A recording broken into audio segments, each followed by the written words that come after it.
Hello there and welcome. My name's Emma Scott from CIPS, and I'm here just to pull a short video together to help guide you through how to pull together a winning entry for the CIPS Middle East Excellence in Procurement Awards. So we'll just run through some top tips that will help you to pull that winning entry together. So all of our winners and shortlisters from all around the world, we use those case studies and showcase them throughout the year through Supply Management Magazine and through our conferences and events. So everyone who enters and gets shortlisted or wins, you'll just let everybody know about all this brilliant work that you're doing. So it's not just the judges that get to see it, it's all our wider procurement community too. So let's go through how to pull an entry together. So first of all, it's really about picking the right project. So have a look at the categories that we have running this year and have a look at the category descriptions and make sure that your project really fits the brief. So make sure it fits the criteria, it's what the judges are looking for. Also, what I'd recommend is relaying that story to others. Often we get so involved with a project and so excited about it, it's hard for us to see what other people might think about it. So relay it to other teams who are perhaps not involved with it, see if they think it's as exciting as you do. Also, the size of the project and the timing is really important. So is it too big? Now we have a word count on the entry, so you have to think about, can I relay this story within this word count? And if it is too big, if the project is a really large project, then think about perhaps an overview of the whole project and then honing in on one particular stream or the most successful part of it. And timing, that's really important too, because we're really looking for mature projects where the vast majority of benefits have been realised. We're quite happy to see projections for year 3 and 4, etc. But what we're really looking for is projects where most of the deliverables are over the line. Now then, I always think that it's good to pull together a bit of a team as well when you're doing this. So make sure you have a nice cross-functional team with different people pulling together to help pull these submissions together. And don't underestimate how much time it takes as well. So I'd really start early too.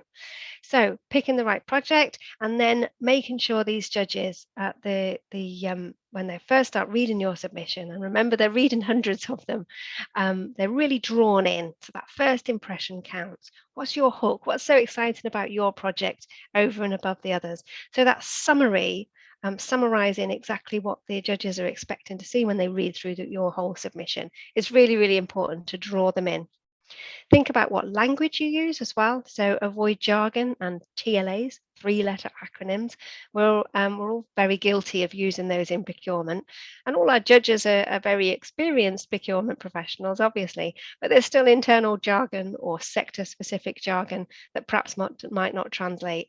I've often had to stop reading halfway through and Google something, even after reading hundreds and hundreds of submissions over the years. So make sure you use nice, simple language and think presentation too. So make the judge's job easy for them. So your submission will form responses to set questions that we put in. So make sure you answer all those questions. And it's a bit like when you sit your exams, make sure you've answered the exam question. So go back to that question after you've written it to go back, have I really answered? Have I really put down what they're asking for here? Use evidence to back up your claims. So as well as and I'll go through the submission itself in a bit, as well as the submission, there's some supporting documents that you can add. So you can put testimonials in there, press releases, all sorts of things to back up and evidence your claims. As I said, quote actual, not predicted results. I'm quite happy to see some predicted results, but the majority of them need to be over the line. And don't break the rules. When we say we want 3 sides of supporting documents, that's all we're going to look at. I've seen submissions before where I've had a 50-page PowerPoint submission, and that's really not going to be looked at by the judges. And it really won't showcase your submission in a good light either. So make sure you stick to those word counts and stick to the rules on the page count too. So use your own experts too. And like I say, pull together this cross-functional team. It's always good to get people involved in the actual project, as well as those on the periphery and those not involved at all. And use your internal teams as well, your PR, your comms team, or your marketing department to help with the branding, perhaps on the supporting documents, but also help with that language and keeping it concise and relevant. So try and keep that word count down as much as possible, or make sure that you maximize your word count actually to get the vast majority of the detail across. So there's lots of experts internally that I'm sure you can draw on to help you with that. So we're now open for entries. The early bird cutoff date for entries for entering this year is the 24th of August. And our final deadline is the 5th of October. So these are your key dates to look out for and put in your diary so you can start planning. Right, I'll just take you through some of the categories next that we've got for this year and give you some little tips on some of those too. So there's lots of categories, and I'm sure there's something that fits every single project that you've got in mind. And also, I mean, you're quite welcome to enter as many categories as you like, obviously. And the same project you might find fits in more than one category, and there's absolutely nothing wrong with that too. What I would recommend if you're putting the same project in more than one category is that you make sure that you tailor your submission and don't just use the same language, the same text, etc. So make sure that you're really answering those exam questions, and the questions for each category will be slightly different for each one. So make sure that you tailor those responses if you are going to put one project in more than one category. So I'll just pick out a few really where people tend to fall down a few rabbit holes. So for instance, the collaborative teamwork project. We're really looking at cross-functional teamwork projects. So we're interested in the project, we're interested in the work that you did and the results, but we're really interested in what things you put in place to embed cross-functional working, what mechanisms you use to improve cross-functional working and communication across teams. So don't forget that, we're interested in the project and the results, obviously, but don't forget about the journey that you went on to do that. So that's one that people often fall foul of. And the same again with the supplier relationship management category as well. Make sure you tell us about how you worked with your suppliers as well as the project itself.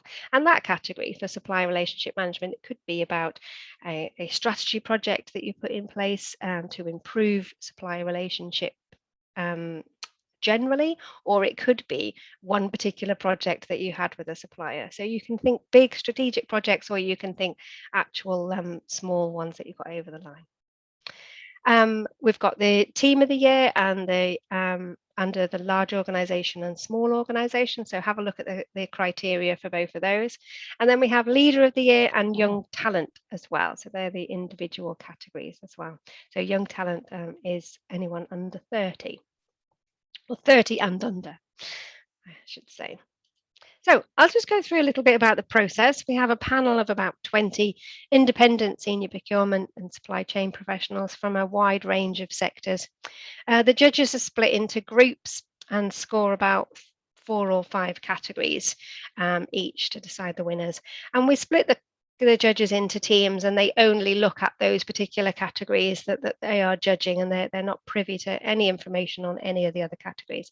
And this does allow judges to also let their teams enter an award, but it will be judged by a different team, and they won't be privy to any of that information. The Young Talent and Leader of the Year entries are marked in the first round, and then we invite candidates to come forward for an interview by the panel, and that will be remotely. So about half an hour interview each, and we ask them to pitch to us why they think they should win, and then some questions from the panel as well. So submit your entry directly into the awards system, and there's some text boxes with questions that you have to enter in, that you do enter directly into the system. Now you can save your work in the system at any time before you submit. You could prepare the submission. The questions are all in there in the how to enter kit. So you could prepare it all beforehand in a Word document, etc., and then put it in the system, or you can enter it and save it as you go along. But check those questions because they do differ slightly for each category. Each question is marked out of 5, apart from the organisational benefits, which is what we mark that out of 10. That's what we're really seeing some weighting on that particular section, which is why going back to why timing is important on making sure that you've had all of those benefits, or as many as possible, over the line. And then, of course, as I mentioned, we've got supporting materials. And this could be 3 sides of A4 and also a testimonial from your CEO, CFO, or equivalent. So those supporting materials, you can really go to town on that. You can put photos, branding, charts and graphs. You can refer to charts or information from your main submission to people to go and have a look in the supporting documents if that would help you. You can have press cuttings, you can have testimonials from suppliers, from internal stakeholders, anything that would support what your submission is saying. So really go to town on that. And that is it. So all that remains is to wish you the very best of luck. Go to the website and download the How to Enter document. There's lots more information on here. Use this video, come back to it at any time, share it with your teams, and pull together that working group. And like I said, don't leave it too late to get started. Don't underestimate how long these things. So all that remains is to wish you the very best of luck.